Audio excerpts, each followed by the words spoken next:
10장 35절에서부터 45절까지입니다. 제목은 섬김의 전통. 섬김의 전통. 오늘따라 날씨가 굉장히 추운, 올겨울에 굉장히 추운 날씨가 됐죠. 그래서 이제 하지만 오늘 보신 영화는 우리 산타클로스 할아버지가 우리에게 선물을 주시듯이 아주 아름다운 그런 그 감명 깊은 그런 이야기를 전해 주었습니다. 저희 마음도 많이 훈훈해졌고, 제가 기도 중에 하나님 무슨 이 크리스마스 때 좋은 예화가 좀 있어야겠는데, 근데 하나님께서 주셔서 오늘 말씀을 전하게 됐습니다. 영국 BBC 방송에 한 노신사가 초대되었습니다. 왜 자신이 초대를 되었는지를 까맣게 모르고 어리둥절해하고 있는 신사에게 여자 아나운서가 2차 세계대전 당시에 체코 프라하의 유대인 수용소 669명의 유대인 아이를 영국으로 입양시켰던 그런 서류와 사진들을 보여주었습니다. 이분이 바로 니콜라스 윈턴입니다. 니콜라스 윈턴. 방청객은 그에게 존경과 사랑의 찬사를 보냈지만 그는 오히려 부끄러워했습니다. 왜 그랬을까요? 그가 2차 세계대전 당시에는 29살의 은행원이었습니다. 윈턴은 유태인이 갇혀있는 나치 수용소의 그 처참한 모습을 보고 그냥 잊지 못하고 자기 사비를 다 털어서 669명을 어떻게 구할까 생각하다가 입양을 시킨 거예요. 입양을 시켜서 영국으로 데려오는데 성공을 했습니다. 나머지 아까 보셔서 아시겠지만 부모들이 내주려고 하겠습니까? 그러나 미래를 생각해서 그 당시에 너무나 그 핍박받고 이제 한 곳에 수용이 되어 있는 상황에서 이 나치한테 뇌물을 주고 이런 식으로 해서 빼냈던 것이죠. 그 후에 나치가 폴란드를 점공한 후에는 2차로 그 아이들 250명을 태운 열차가 있었어요.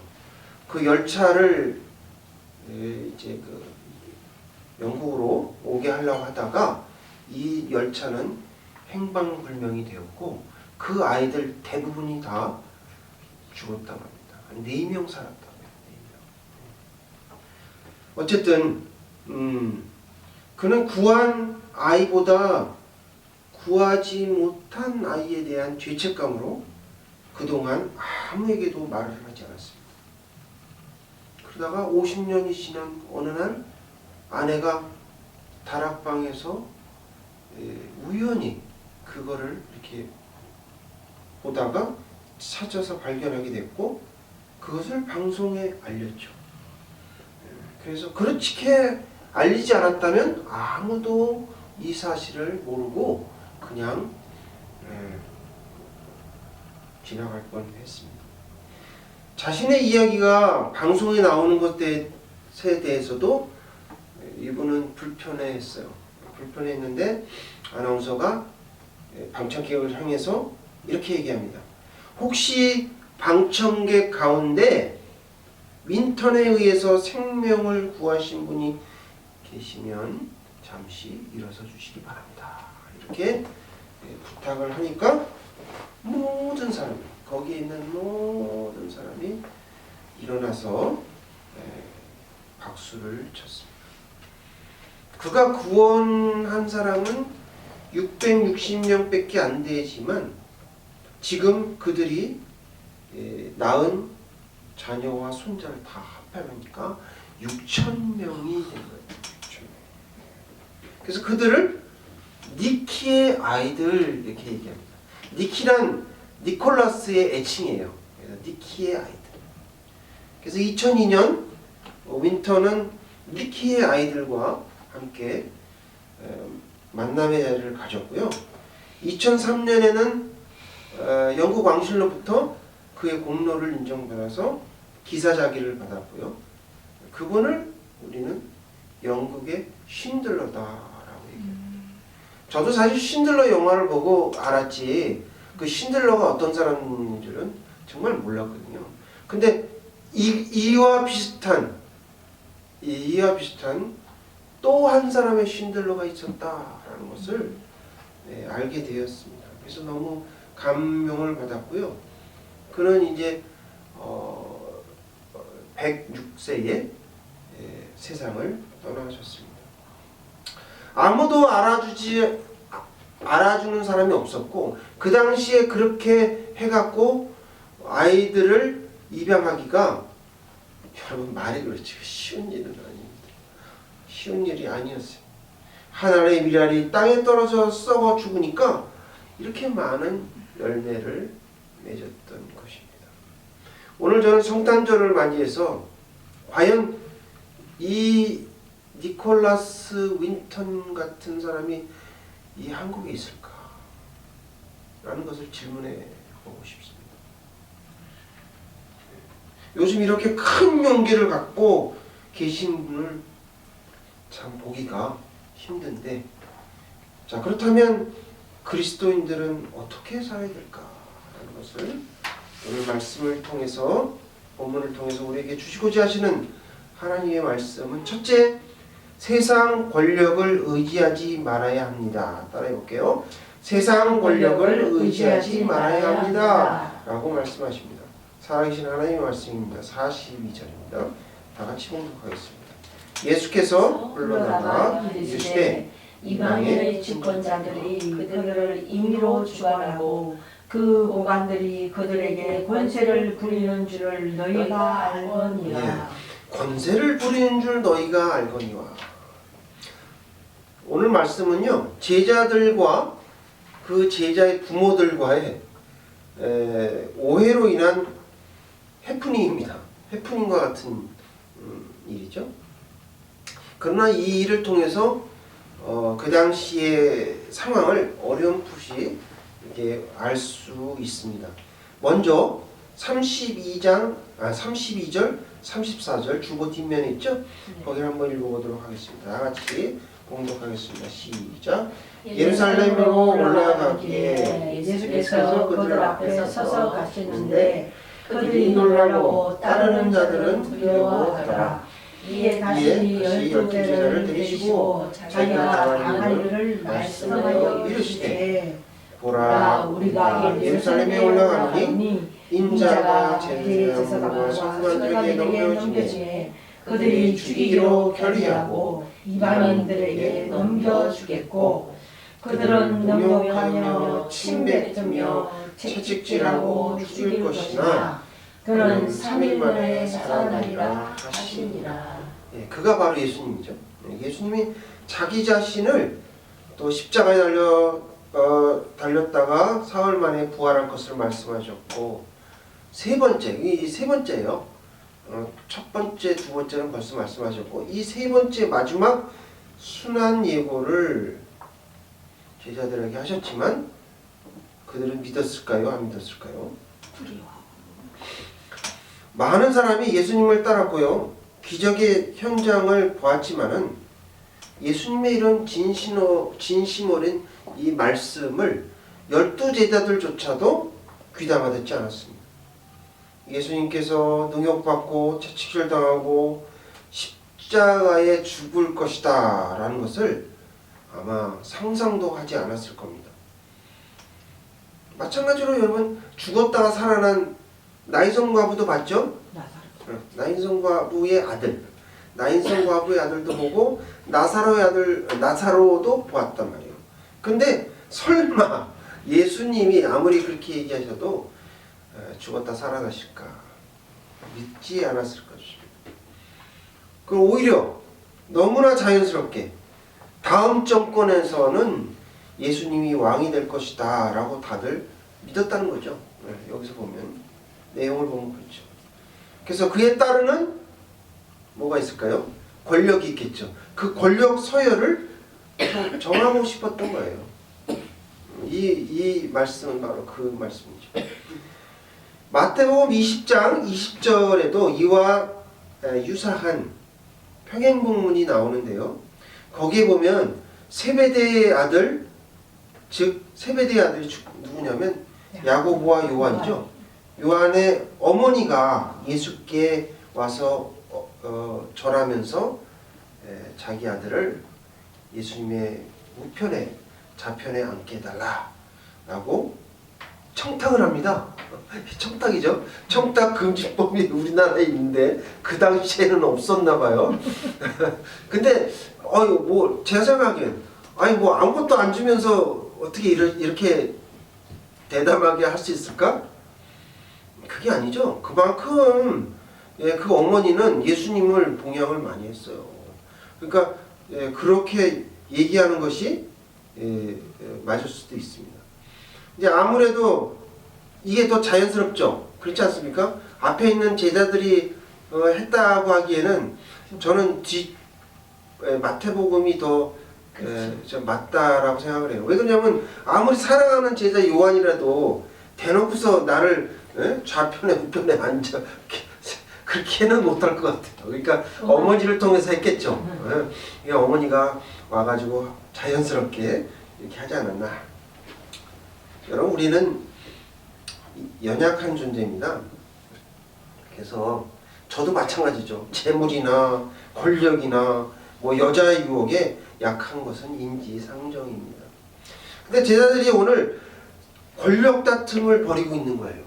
누구 앞에서? 예수님 앞에서. 예수님께서 옛날 같으면 뭐 화를 확 내셨는데 그렇게 하지 않으시고 42절, 오늘 읽은 42절을 통해서 이러이러할 것이다 라는 것을 말씀을 해주셨습니다. 하나님을 모르는 통치자들이 얼마나 위세를 부리는지, 또 여러분 뭐 누구나 이렇게 왼쪽에 완장을 차게 되면 나도 모르는 사이에 그렇게 되는 것 같아요. 그러니까 사람들 위에 군림하려고 하고, 이게 바로 뭐예요? 죄의 속성입니다. 죄의 속성. 아담과 하와가 처음에 선악과를 따먹었던 그 죄의 속성이 아직도 우리에게 남아있다는 거죠. 여러분, 어느 사회나 어떤 나라나 얻으려고 하는 사람이 많으면요, 그 나라 어떻게 될까요? 망합니다. 얻는 것보다 이렇게 주려고 봉사하는 사람이 많아야 그 사회가 발전하는 것이고, 그 사회가 바로 선진국이죠. 사실 20세기를 둘러보면은 아까도 전쟁의 저걸 보셨지만은 얼마나 많은 사람이 뭔가를 얻어보려고 히틀러나 무솔리니, 스탈린, 일본 천황, 그다음 북한의 김일성까지 그렇게 막 권력을 얻어서 마음대로 휘두르려고 이렇게 했던 사람들이 많습니다. 근데 그 결과는 어땠습니까? 참혹했죠. 히틀러와 무솔리는 죽임을 당했고, 일본은 어떻게 됐습니까? 세계 최초로 두 군데에 나가사키하고 히로시마에 원자폭탄이 떨어지는 그런 일이 벌어졌죠. 북한도 전쟁이 진 거죠. 휴전했지만. 그래서 최빈국이 되었고, 세계적으로요, 그런 나라뿐만 아니라 한 번 더 보면은, 여러분 혹시 스리랑카라는 나라를 아십니까? 스리랑카는 지금 국가부도예요. 그래서 사람들이 엄청 지금 고통 가운데 있고요. 인도 아시죠? 인도 바로 옆에 방글라데시라고 있어요. 거기 인구 밀도가 어마어마하죠. 근데 그 나라가 얼마나 인건비가 싼지, 여러분 배를 갖다가요, 이렇게 기계로 이렇게 겉에 묻어있는 이물질이라든가 이런 걸 제거하고 이렇게 하잖아요. 근데 그 돈보다 사람을 채용해가지고 그걸 정으로 이렇게 쳐서 떨어뜨려가지고 청소하는 게 더 싸대요. 그 정도로 지금 인건비가 싼데, 그게 어느 정도냐? 우리나라 최저임금이 대략 한 10,000원 되죠? 10,000원에 8시간이면 한 뭐 해갖고 30일, 10,000원에 8시간은 80,000원이죠. 근데 30일 하면 한 240만 원 되죠. 근데 방글라데시는 한 달 임금이 약 39달러, 우리나라 돈으로 5만 7천 원이에요. 와, 싸다. 그런 사람들 우리나라에 쓰고 좋겠는데, 그죠? 5만 원이라니까요. 우리나라는 240만 원이고, 그러니까 48배나 돼요. 48배. 우리가 그 나라보다 48배가 더 임금이 높다. 그러니까 그 사람들이 왜 우리나라를 자꾸 이주 노정대로 올라가는 이유를 알겠죠? 대박이에요, 대박. 그 사람들 안 쓰고 안 먹고 모아갖고 자기네 나라 가져가면 자기는 사장이 되는 거야. 아이고 참. 근데 저는 이제 이런 그 세계의 모습들을 보면서 우리나라는 그러면 그렇게 되지 말라는 보장이 있느냐. 저 어렸을 때요, 겨울만 되면 생각나는데 연탄가스 중독이 돼가지고 죽다 살아났어요. 죽을 뻔했다. 진짜 그러니까 이게 누군가 날 깨워 주셔가지고 이게 인공호흡을 하지 않았으면 전 이 자리에 없어요. 그랬던 시절이 있었다니까요. 근데 그걸로 다시 돌아간다? 저는 그러고 싶지 않아요. 절대 그러고 싶지 않습니다. 우리나라가 채빈국이 되면 연탄 써야 돼요, 다시. 여러분. 그러나 지금 사태가 점점 심각해지고 있는데 나라를 위해서 일하는 사람은 하나도 없고 그저 정권 쟁취에만 몰두하고 있는 것을 볼 때 세상 권력을 이렇게 막 쫓아가고 옆에 있는 사람들을 보지 않고 자기 이익만 챙기다 보면 폐가 망신하는 사람들이 역사에 많이 있습니다. 역사에 많이 있어요.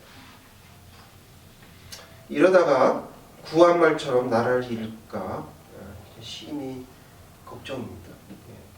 우리가 나라를 위해서, 크리스천들은 정말 나라를 위해서, 더 위정자들을 위해서 더 기도해야 됩니다. 여러분들이 그거는 선택이 아니에요. 의무예요. 의무사. 그러니까 여러분들이 기도하지 않으면 이 나라는 망합니다. 기독교인들이 살아있지 않으면 망해버려요.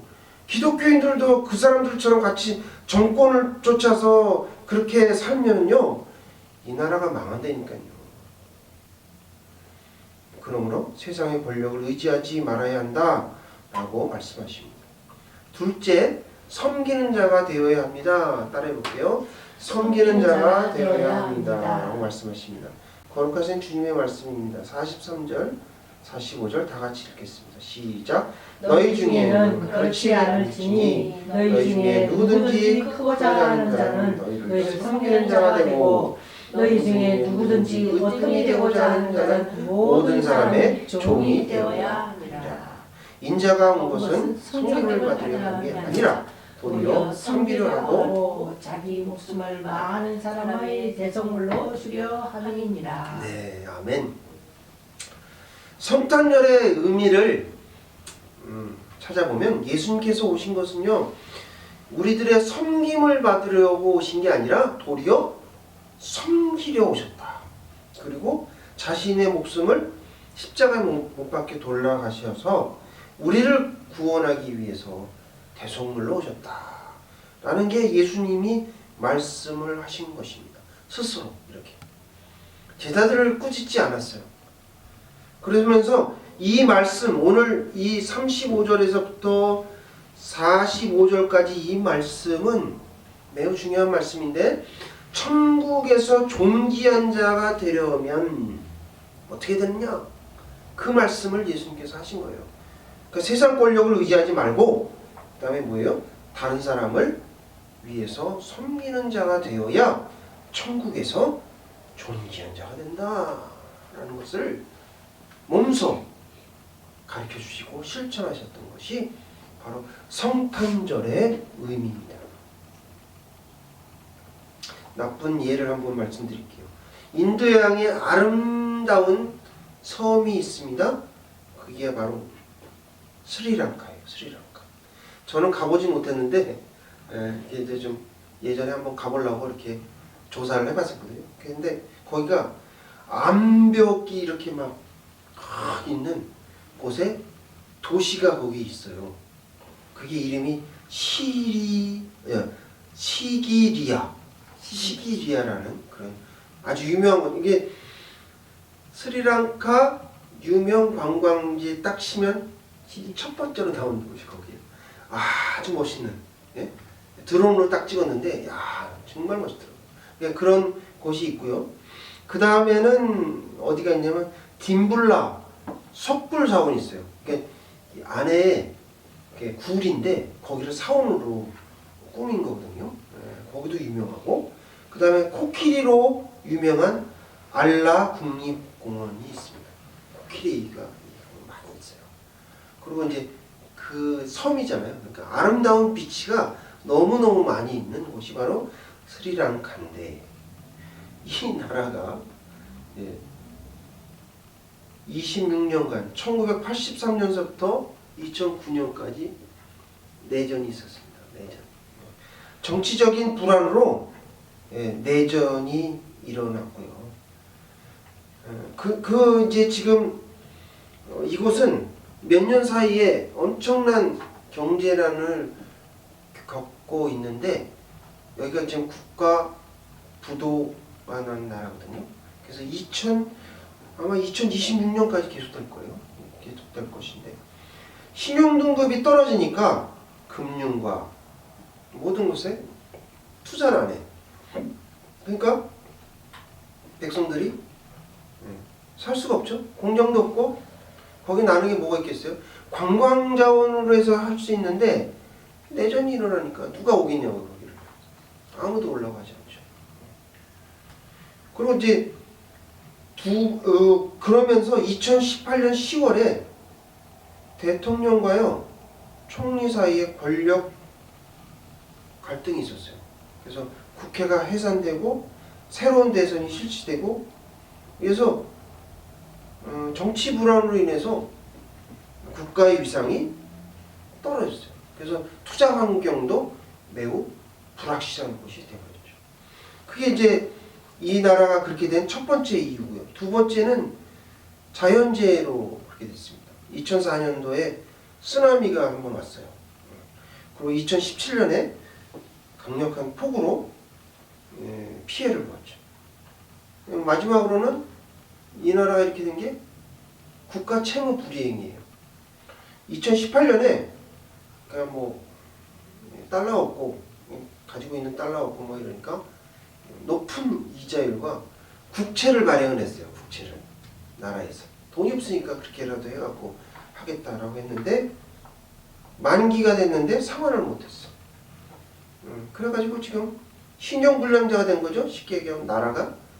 그래서 외국인 투자가 없어지고 그렇게 됐어요. 근데 여기까지만 하면 어떤 좀 이렇게 기사회생할 수도 있지 않을까라고 생각했는데 아주 유명한 딱 한 사람이 나타났네요. 얘 누구냐면 나크비라는 사업가예요. 우리나라로 말하자면 스리랑카의 삼성전자 회장이에요. 이름이 나크비입니다. 나크비가 MS 마크로소프트 회장 빌 게이츠에게 접근해가지고요. 스리랑카에서 자선 사업을 시작했네요. 그래갖고 빌 게이츠는요, 나크비만큼 자선 사업을 함께하기에 좋은 사람이 없다라고 얘기했어요. 빌 게이츠가요, 그를 얼마나 신뢰했는지 빌 게이츠하고 앨런하고 한 게이트 재단이 있거든요. 게이츠 재단에서 1억 달러예요. 1억 달러. 1억 달러를 기부받았어요.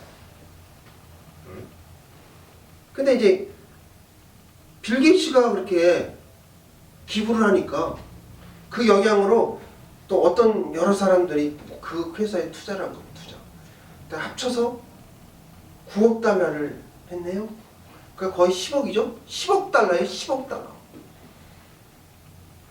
그랬는데 이 모든 것이 다 사기극이었어요. 사기극. 그래가지고 자선 기금을 그 받은 자선 기금을 횡령해가지고 자기 회사 직원들 월급 주고, 예? 또 무슨 뭐 사업이라 뭐 해가지고 막 이상한 걸 막 버려가지고 다 망쳐먹은 거예요. 결국은 국제적인 사기 행락이 들통이 나가지고 미국과 영국에 기소를 당했어요. 지금 어디 있을까요? 영국의 구치소에 있습니다. 영국의 구치소. 네, 법정 지금 그 진행 중에 있어요. 그래서 더 어려워졌어요. 완전 나라가 막 그냥 이 부도 이거를 벗어날 수 있을까? 또 의문입니다. 결론적으로 나비크라는 이 사람이 저지른 사기 행각이 국가를 엄청난 구렁텅이에 빠뜨립니다. 지금 2026년까지 계속 국가 부도가 계속 될 거라고 얘기를 하는데 그건 가봐야 알죠. 더 갈 수도 있어요. 그러니까 이렇게 한 사람의 욕심이 나라를 망칠 수 있다니까요. 그거를 잘 알려주는 게 사례입니다. 근데 하나님은 우리 크리스찬에게 이렇게 살기를 원하실까요? 그렇지 않죠. 서두에도 말씀드렸는데 영국의 쉰들러, 예? 이 그 니콜라스 윈턴처럼은 되지 못하더라도, 그죠? 나크비처럼은 되지 말아야 되지 않겠습니까? 하나님 용서 안 하십니다. 이런 사람들 용서한다라고 생각하시면 안 돼요. 절대 그렇지 않아요. 그래서 하나님은 우리에게 섬기는 자가 되어야 된다 라고 말씀하십니다. 오늘 말씀을 통해서 세상 권력을 의지하지 말라 말씀하셨고 섬기는 자가 되어야 한다라고 말씀하십니다.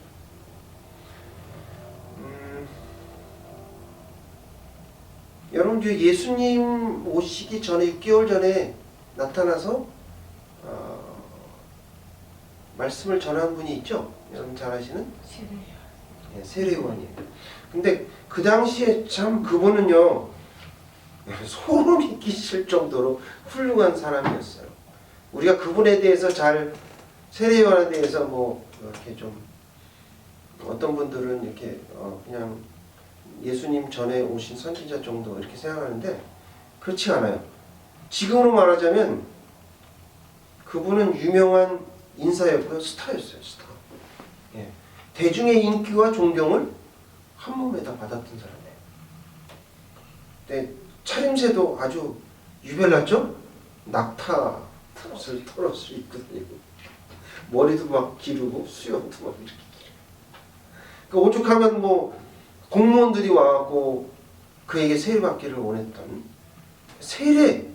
세례하면 생각나는 게 처음 시작한 사람이 바로 요한이거든요. 그래서 이름이 세례 요한이에요. 근데 우리가 영적으로 볼 적에 세례 요한은요 유혹하기 딱 좋은 때였어요. 사단이 유혹 많이 했어요. 세례 요한. 내가 메시아라고 일단 수긍만 하면 많은 사람이 너를 따를 것이고 너를 메시아로 여길 거야. 사단이 유혹을 했어요. 그때 세례 요한은요 말 한마디만 딱 자기가 잘하면 아주 그 시대를 유명한 사람으로 평생 먹고 살아도 지나치 없는 재물과 정치와 그런 것을 얻을 수 있는 사람인데 세례 요한이 뭐라고 그랬어요? 자신을 다 내려놓고 나는 광야에 외치는 자의 소리다. 나는 내 뒤에 오실 분의 신들매도 매지 못하는 존재다. 그렇게 겸손하게 자신을 내려놓았습니다. 그래서 사단이 틈을 찾을 수가 없었어요. 그래서 세례 요한이 굉장히 위대한 사람입니다. 근데 그것도 이런 것도 있죠. 그를 따르던 많은 사람들이 나중에 어떻게 됐어요? 예수님한테 갔잖아요.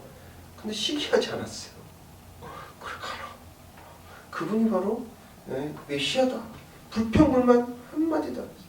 오히려 그는 흥해야겠고 나는 세해야 하리라. 진정한 하나님의 사람의 면모를 보여주었습니다. 안타깝지만 우리 주위에 이런 사람이 없다라는 게 매우 유감입니다. 매우. 그렇죠. 뭐 하여튼 저도 뭐 대형교회 목사가 됐다라면 어떻게 했을까? 저도 잘 모릅니다. 저도 잘 모르지만 정말 하나님을 만난 사람이라면, 성령을 받은 사람이라면 세례요한처럼 되는 거예요. 세례요한처럼 거절하고 하나님의 사람이 되었을 것입니다. 저는 예전에 이스라엘의 성지순례를 간 적이 있어요.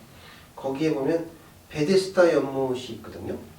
베데스다 연못인데 거기가 어디냐면 예수님이 빌라도에게 법정, 빌라도 법정 바로 근처에 있어요. 바로 옆에.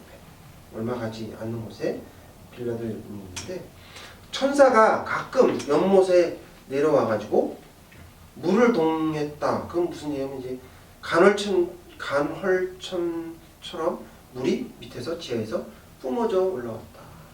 근데 뿜어져 올라오는데 그 중에서 제일 먼저 들어간 사람만 어떤 병이든지 다 나았다 라는 거예요. 지금은 그렇지 않겠지만 그 당시에는 그랬다는 거죠. 그렇지 않았으면 누가 거기 가서 죽치고 앉았겠어요.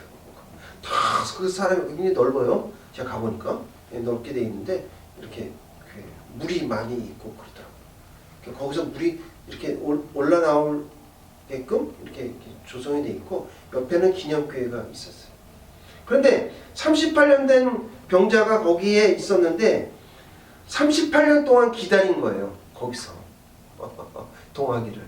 근데 누구도 자기 자신도 거기 들어갈 수 없었고 누구도 자기를 거기에 먼저 대하다주는 사람이 없었다는 거예요. 근데 그걸 볼 적에 참, 우리가 살아가는 세상을 보는 것과 같아서 마음이 굉장히 무거웠습니다. 38년 됐는데 그래도 누군가 한 사람은 그 사람을 업고 가서 먼저 뛰어가서 할 수도 있었을지 않았을까. 근데 그렇지 않았어요. 세상은요 약육강식이라는 거죠. 강한 자가 약한 자를 짓밟고 가진 자가 못 가진 자를 천대하고 그런 각박한 세상, 야박한 세상이 바로 우리가 살고 있는 세상이다.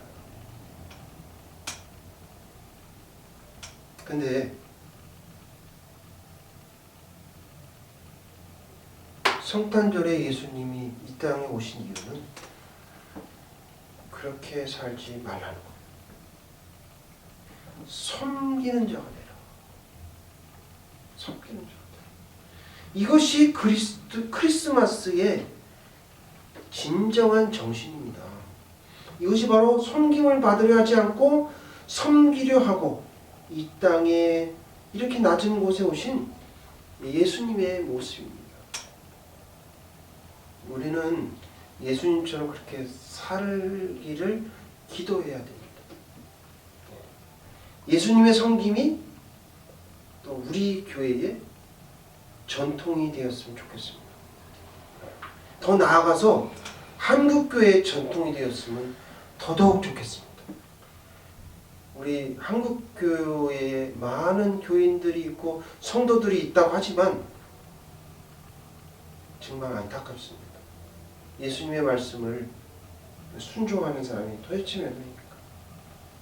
그래서 오늘 제가 제목을 정한 게 바로 섬김의 전통이에요. 섬김도 전통이 돼야 된다. 그렇지 않으면 얼마 못지 않아서 기독교도 아마 없어질걸요. 옛날 여러분 튀르키예 소피아 성전 거의 다 예수 믿고 예? 미사 드리고 하나님께 예배드리던 장소예요. 그것이 지금 어떻게 됐어요? 모스크로 됐어요. 모스크로. 지금 뭐 튀르키예 같은데 예수 믿는 사람 몇 명이나 있습니까? 거의 다 이슬람이에요. 이슬람. 그렇게 되지 않기를 바랍니다. 우리나라가 그렇게 되지 않기를 바랍니다. 사랑하는 성도 여러분, 얼마 남지 않는 세상입니다. 가능하면 우리가 올바르게 살기를 노력해야 되고 섬김의 삶을 살기를 원합니다. 우리는 짐승이 아니에요. 짐승과 사람이 다른 것은요, 도덕이 있다는 거예요. 양심이 있다는 거예요. 양심에 화인 맞은 사람처럼 그렇게 외식하고 살면 안 된다는 거예요. 거짓말을 입에 담고 살면 안 된다는 거예요. 우리 크리스찬은, 우리 사랑의 나눔교회 성도님들은 섬김의 전통을 이어가는 사랑의 나눔교회 성도님들 다 되시기를 주님의 이름으로 축원합니다. 다 같이 기도하시겠습니다.